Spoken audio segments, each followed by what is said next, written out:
Olá, estamos iniciando o primeiro bloco de notícias da manhã aqui da TV da Transparência e hoje é terça, dia 9 de setembro de 2025. Vamos dar início agora aos nossos destaques desta manhã pelo Folha de São Paulo. E a manchete de hoje é sobre o julgamento do ex-presidente.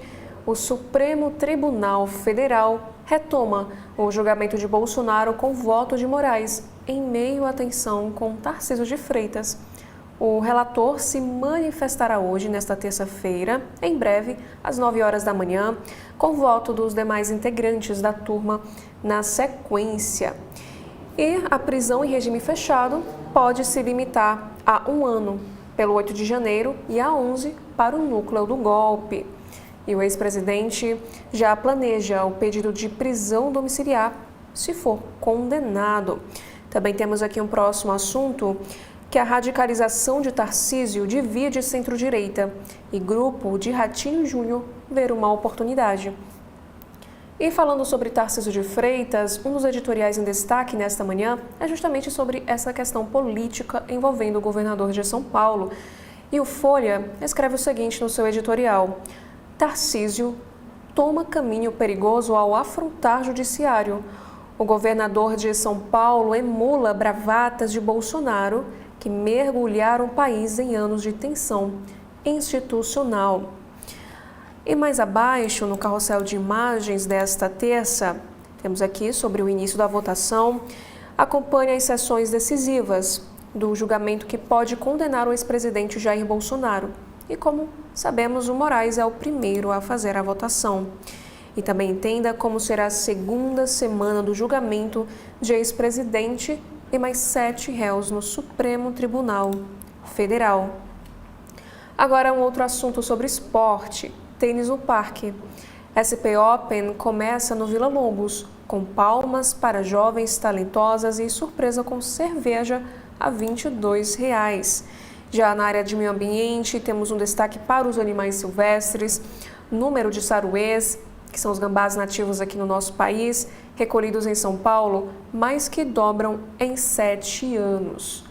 Agora, para o governo Trump, que é um próximo assunto também em destaque nesta manhã, tentativas de Trump de interferir no judiciário de outros países para ajudar aliados não tiveram efeito. E a China condena a ingerência no Brasil, diz um porta-voz sobre ações dos Estados Unidos.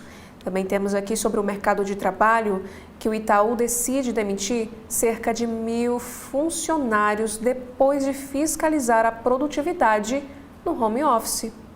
O banco afirma ter monitorado os registros de ponto e os órgãos sindicais repudiam essas demissões.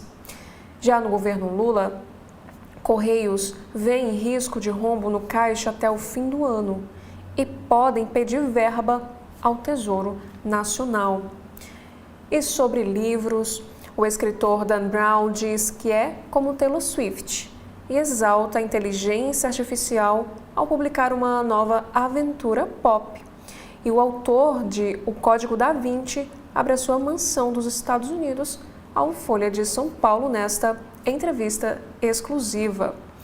E sobre a COP30, em meio a queimadas e ondas de calor, a Europa patina para definir meta climática antes da COP. Bruxelas vive um conflito entre países para estabelecer termos de redução de emissões. Já na Ásia, o premier do Nepal renuncia após manifestações contra a proibição de rede social. E 19 pessoas morreram durante essas manifestações. E aqui diz também que o premier cai um dia depois dessas grandes manifestações violentas na capital do país. Agora um assunto sobre educação. Investimento por estudante no Brasil é menos de 1/3 do gasto registrado em países ricos. E, inclusive, o Brasil é o 4º em proporção de jovens que não trabalham e nem estudam. E um destaque para os esportes: Carlo Ancelotti aposta em time diferente na altitude boliviana para encerrar bem as eliminatórias. E o italiano busca engatar a 3ª vitória seguida com a seleção brasileira nesta terça-feira, às 20h30 da noite. Também temos um assunto para a saúde. Aqui diz que a cirurgia bariátrica e canetas emagrecedoras não competem e são aliadas contra a obesidade.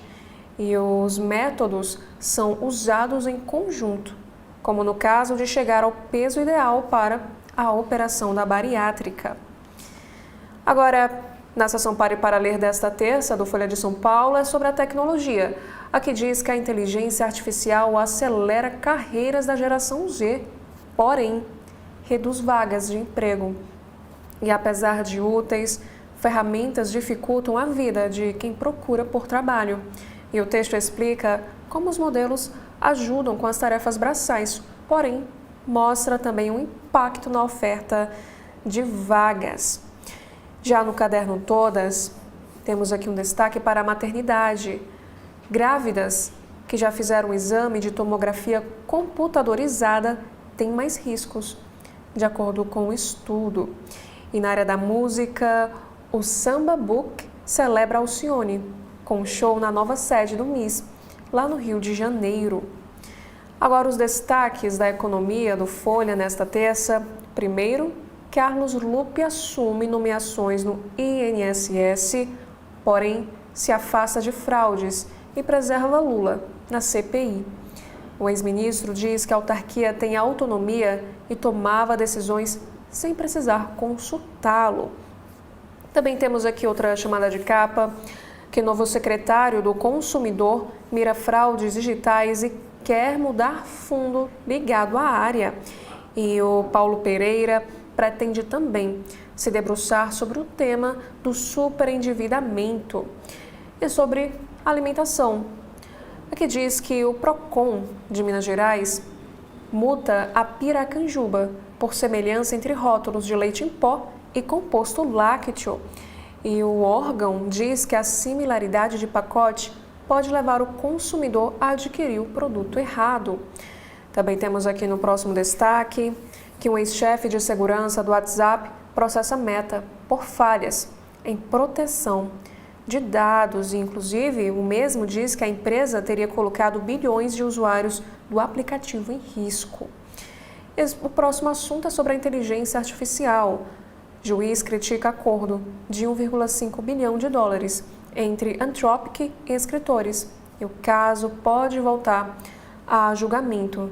E o magistrado aponta série de preocupações e dá prazo até o fim do mês de setembro para mais explicações. Já na política, bolsonaristas e petistas gritam, fazem troca de ofensas e se encaram durante CPI do INSS. Desentendimento ocorreu principalmente entre os deputados Rogério Correia, do PT de Minas, e Maurício Marcon, do Podemos, do Rio Grande do Sul. E os destaques internacionais desta manhã, primeiro é para o Japão. Aqui diz que a eleição partidária no início de outubro dará indícios do novo primeiro-ministro lá do país japonês. O Partido Liberal Democrata escolherá um novo presidente e o vencedor pode virar um novo premier. E sobre essa guerra entre Israel e Hamas, barco que tenta chegar a Gaza é atingido por drone, segundo a organização. E a Tunísia nega envolvimento. E ainda, motorista avança contra multidão em manifestação pró-Palestina na Suíça. Já no próximo destaque, falando sobre guerras, aqui diz que o jornalismo mundial é ameaçado por apagão noticioso em Gaza, diz Repórteres Sem Fronteiras. E o ataque em Jerusalém e guerra em Gaza ofuscam a Assembleia da ONU. Já no próximo destaque é para a Argentina, que a segunda parte da biografia de Javier Milei investiga engrenagens do poder fraterno. E o livro revela como a irmã Karina e médiuns estruturam decisões do presidente argentino. Já nos destaques do cotidiano do Folha de São Paulo, primeiro assunto, garota de 11 anos morre depois de ser espancada pelos próprios colegas em escola no sertão de Pernambuco. De acordo com os parentes, Alicia Valentina teve a morte cerebral confirmada no domingo passado. E sobre trânsito, morte de motociclistas aumenta mais em rodovias que na média de todo o trânsito do estado de São Paulo. Quase 40% dos óbitos nas estradas paulistas são de pessoas em motos, segundo Infociga. E na ciência, temos aqui um destaque para a educação, que a crise orçamentária ameaça paralisar unidades de pesquisa do Ministério da Ciência, Tecnologia e Inovação. Inclusive, temos a informação também que já há instituições paralisando atividades e reduzindo as equipes. E sobre os Estados Unidos, agora falando sobre saúde, a agência dos Estados Unidos vai acelerar análise de sachês de nicotina em meio à pressão de Donald Trump. E o governo dos Estados Unidos não responde a pedido de comentário e alguns não estão no mercado. Agora, no caderno de cultura, temos hoje 4 principais destaques. Primeiro é sobre memória. Isso nunca me foi omitido, diz Luísa Posse sobre o romance de sua mãe, a Zizi, com a Ângela Rorô. Inclusive, o velório da Ângela Rorô será no Rio, nesta terça, em cerimônia aberta para os fãs. E ainda sobre memória, que diz que a Ângela foi homenageada 2 dias antes da sua morte, em um show de Maria Bethânia, lá no Rio de Janeiro. Sobre artes plásticas, novo grafite de Banksy aparece em corte na Inglaterra, depois de repressão a grupo pró-Palestina. E ainda, Festival Brasileiro de Teatro de Terreiro celebra a cultura popular em Brasília, num evento que será totalmente gratuito. Agora, na capa do estado de São Paulo, nesta manhã, iniciamos aqui com destaque internacional. Um atentado a tiros em Jerusalém mata 6 pessoas. 2 palestinos abriram fogo ontem no ponto de ônibus de Jerusalém. Eles mataram 6 pessoas, entre elas 4 rabinos, e feriram 12. E 6 ficaram em estado grave. E os agressores foram mortos e um terceiro foi preso.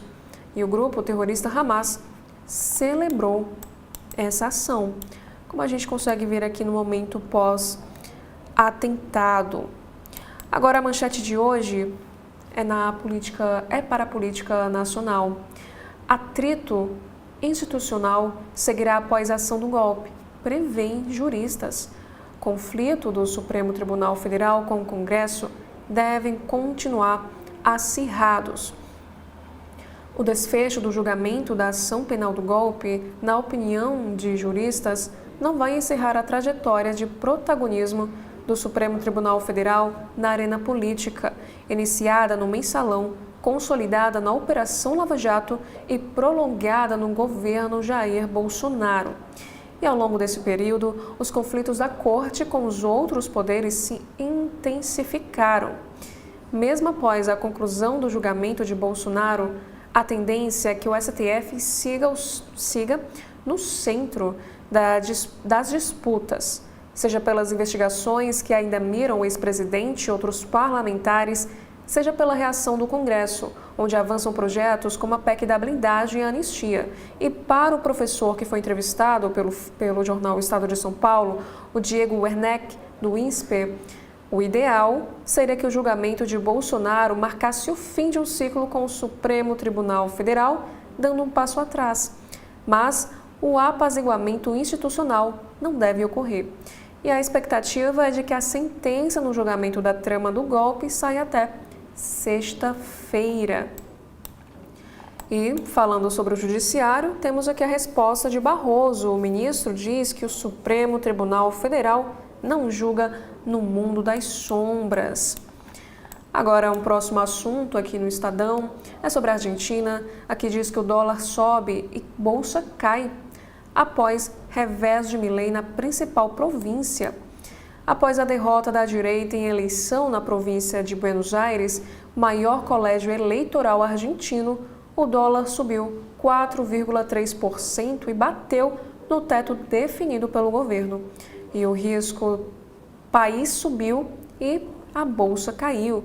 E 40% do eleitorado argentino está na província de Buenos Aires.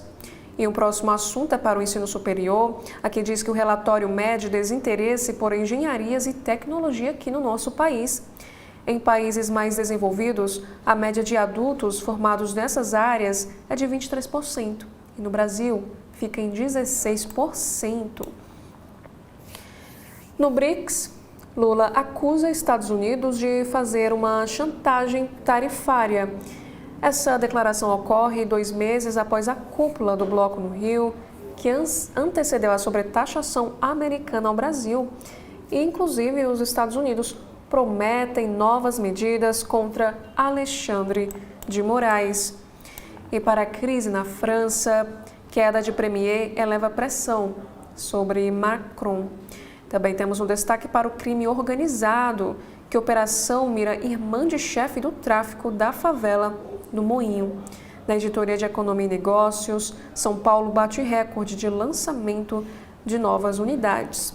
E por último, temos aqui um obituário de Ângela Rorô, a voz rouca e apaixonada da MPB. Mulher gay que ousou falar de amor, foi compositora genial, mas por causa da sua irreverência, ficou associada a escândalos. Agora, na capa do jornal Globo, na manhã desta terça, temos aqui a nossa manchete, que é para a política. O Supremo Tribunal Federal tem primeiros votos para julgar Bolsonaro e militares por trama golpista. Sob ataque de bolsonaristas em atos por anistia, primeira turma define a partir de hoje sentença de caso histórico para a democracia. A primeira turma do STF retoma hoje o julgamento da ação penal da trama golpista, um caso inédito na justiça brasileira em que um ex-presidente da República, Jair Bolsonaro, e chefes militares serão julgados pela acusação de tentar dar um golpe de Estado. E após as sustentações da Procuradoria-Geral da República e das defesas, na semana passada, os 5 integrantes da turma darão seus votos até sexta-feira, quando deve sair a sentença. E depois dos ataques de aliados de Bolsonaro nos atos de domingo passado, 7 de setembro, ontem o governo Trump voltou a fazer uma nova pressão sobre o Supremo Tribunal Federal, através de publicação nas redes do subsecretário de Diplomacia, prometendo manter medidas cabíveis contra Alexandre de Moraes. E ainda na política nacional, com 2026 na mira, Tarcísio radicaliza e queima pontes no Supremo Tribunal Federal com ataque a Moraes. O discurso antidemocrático do governador em ato na Paulista gerou críticas no judiciário e os aliados medem riscos da inflexão de sua posição política. Também temos aqui outra chamada de capa, que em reunião com o BRICS, Lula diz que países são vítimas de uma chantagem tarifária. Sem citar Trump ou os Estados Unidos, o presidente que convocou esse encontro diz que prática é usada para interferir em questões domésticas. E o chinês Xi Jinping defendeu mais cooperação em áreas como comércio e tecnologia. Agora falando sobre economia, também ainda sobre política. Em CPI, Lupe admite falha em investigar desvios no INSS, mas refuta a má-fé. A CPI do INSS, o ex-ministro da Previdência reconheceu alertas sobre irregularidades nos descontos, mas só se deu conta do tamanho da fraude após a ação da Polícia Federal. Ele disse que as medidas adotadas foram ineficazes. Agora, o outro assunto também destaque, na verdade, são 3 entrevistas e destaque na capa do Jornal Globo desta manhã. A primeira é com Celso de Mello. Ele disse que anistiar ataque à democracia viola cláusula pétrea. O ministro aposentado do Supremo diz que anistiar golpistas é, segundo ele, ato que afronta a soberana autoridade da Constituição. Já a segunda entrevista é com Guilherme Benchimol. Ele que é CEO da XP, diz que a evolução vem da zona de desconforto. Ele também fala que é preciso trazer gente melhor que você. E a última entrevista foi com o atacante Samuel Lino. Ele diz também que o Brasil está com uma grande visibilidade e, segundo ele, fez a escolha certa. O jogador que estreia na seleção contra a Bolívia fala de sua volta cedo da Europa. E no Flamengo me valorizam muito mais. E um editorial em destaque do jornal Globo diz o seguinte: Tarcísio agride democracia com radicalismo. Agora, um outro assunto na política internacional: derrota em Buenos Aires acende alerta para Milei.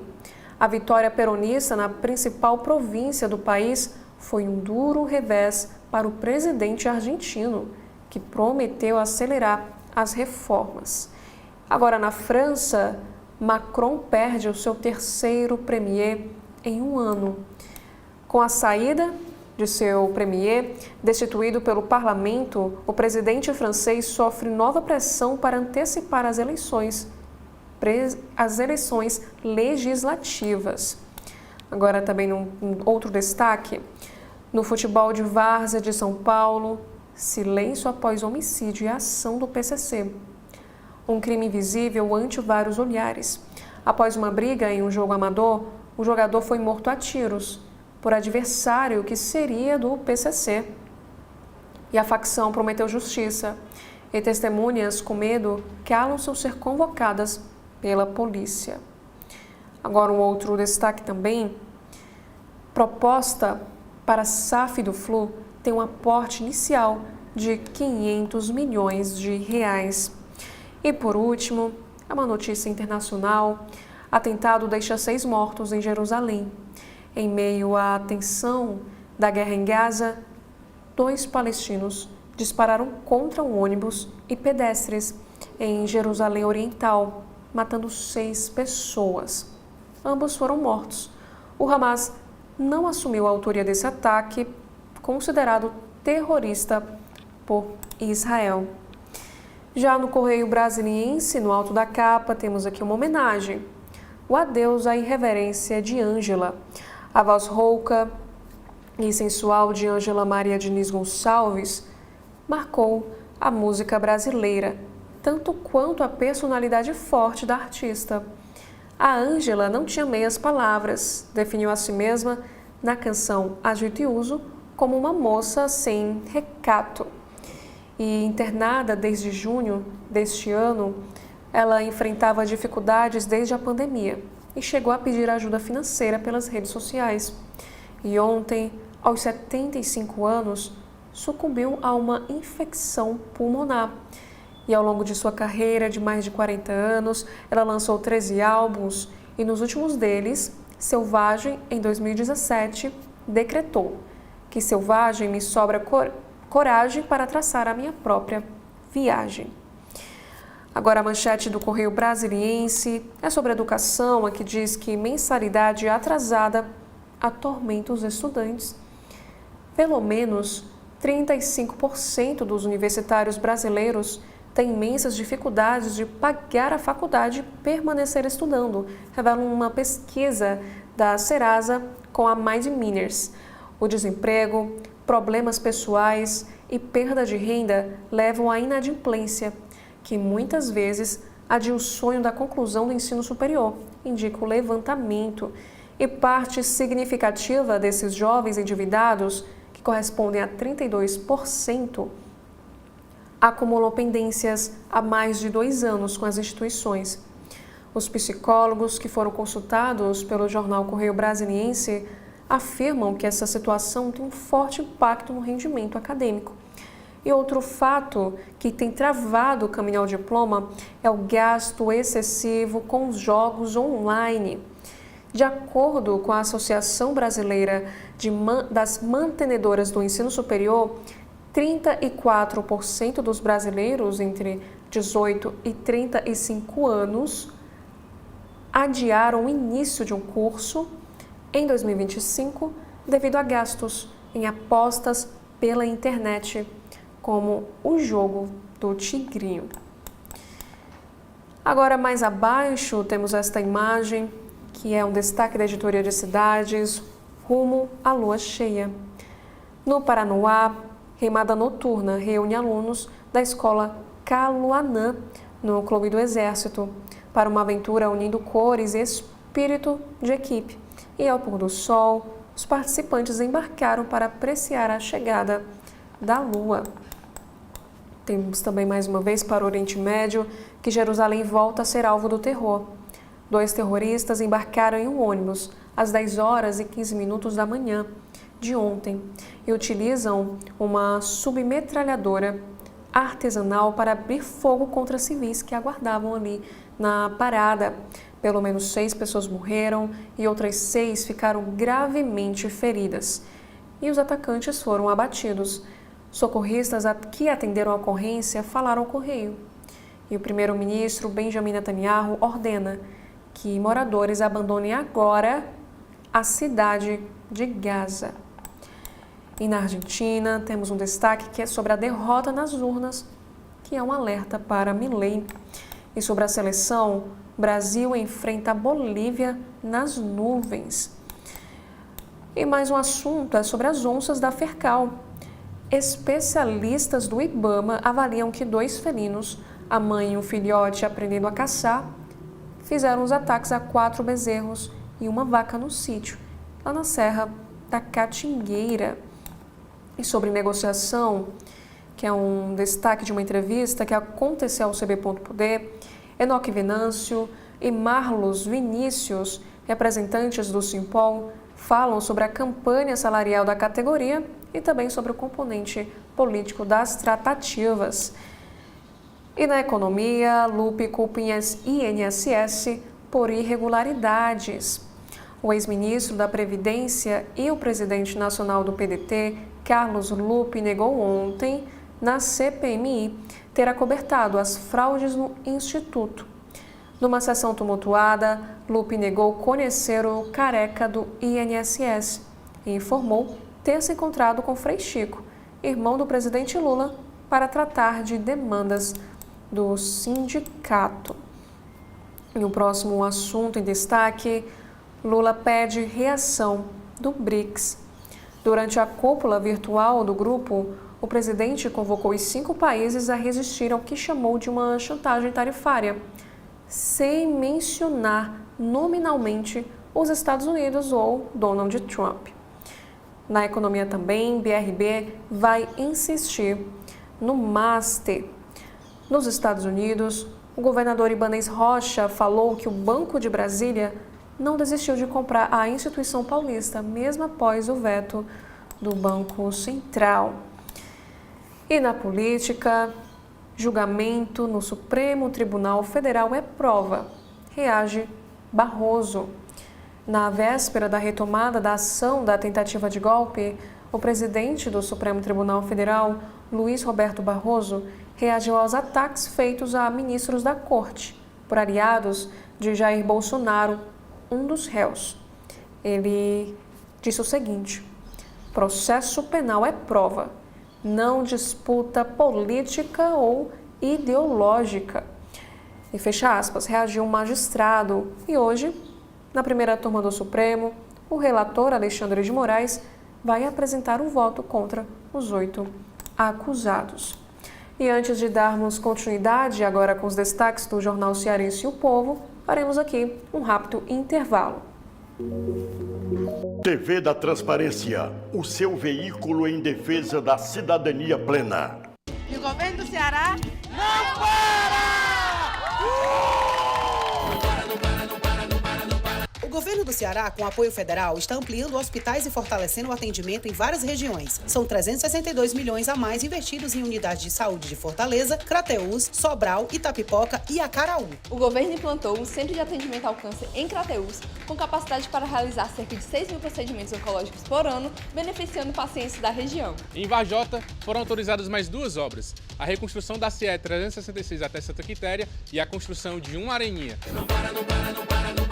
Para agilizar a emissão das carteiras de identidade, o governo está ampliando a capacidade de atendimento em todo o estado, com um crescimento que vai de 60% a 100%. E Aracati ganhou o Centro de Educação Infantil novinho, mais um cuidado do governo do Ceará com a educação e o desenvolvimento das nossas crianças. E semana que vem Tem muito mais.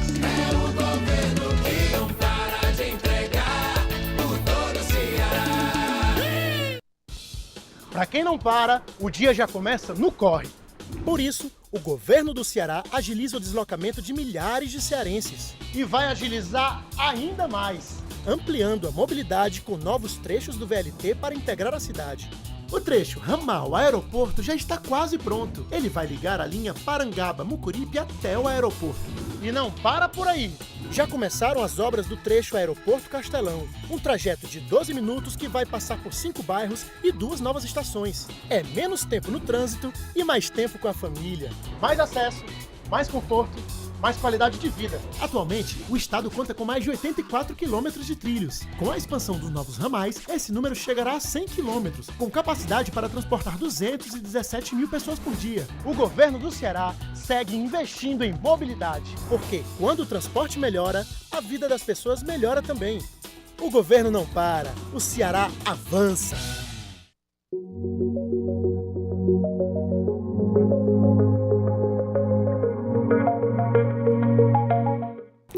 Agora, no alto da capa do jornal Cearense O Povo, na manhã desta terça-feira, temos aqui 2 destaques. Primeiro é para os esportes.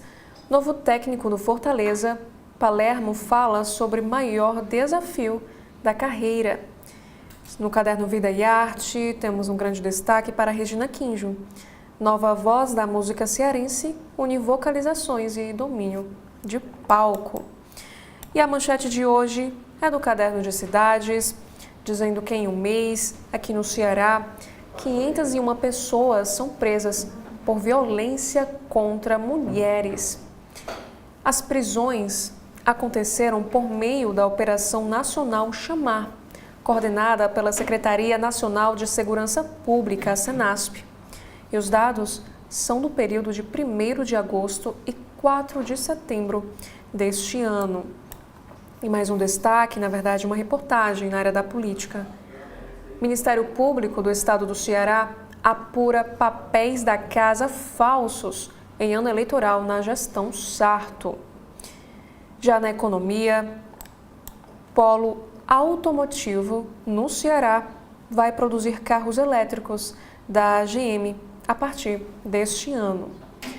E no caderno de cidades, reforma da Praça do Ferreira está 40% pronta e deve ser entregue em 26 de novembro. Inclusive, a praça deve ser reaberta antes do início das solenidades do Natal de Luz. E, por último, ainda no Jornal Cearense, temos um destaque para a política. Voto de Moraes abre semana de desfecho do julgamento do ex-presidente Bolsonaro. Agora, no valor econômico desta terça-feira, temos aqui um destaque para o Congresso. Propostas no Legislativo podem ter impacto fiscal de pelo menos 156 bilhões de reais. E os projetos estão em vários estágios. E no pior cenário, esse montante poderia ter efeito em um ano. E os especialistas alertam para o risco às contas públicas. Enquanto o Congresso cobra que o Executivo corte despesas e promete discutir com o governo fórmula para reduzir gastos tributários, 13 propostas que avançam no Legislativo podem ter um impacto fiscal de pelo menos 156 bilhões. E são projetos em diversos estágios de tramitação e não há uma perspectiva de que sejam aprovados necessariamente todos juntos e no curto prazo. E aqui também diz que o deputado Carlos Zaratini, do PT de São Paulo, vice-líder do governo no Congresso, reconhece que, embora todos façam discursos em defesa do controle de gastos, cada parlamentar tende a defender interesses específicos de sua categoria ou setor.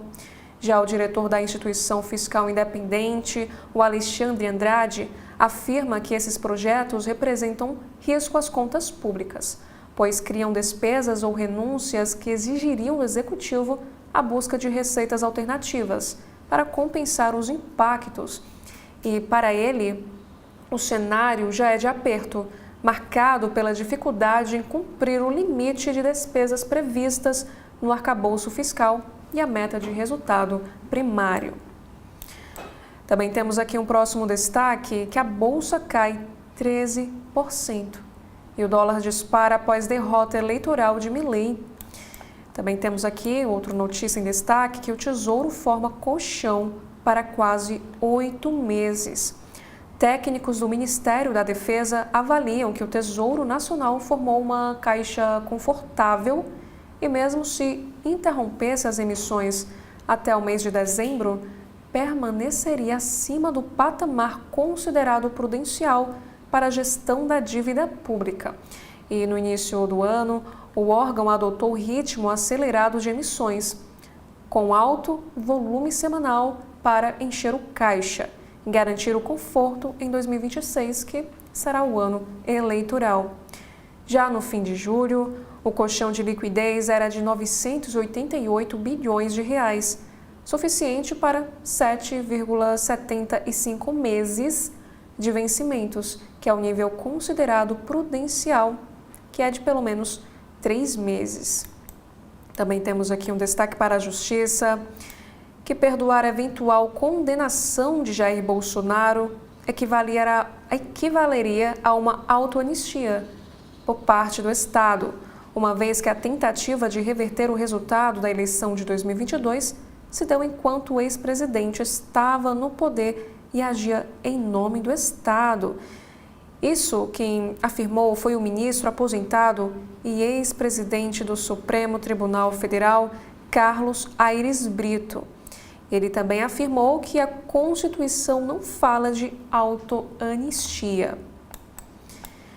Já na política, julgamento é retomado com voto de Moraes.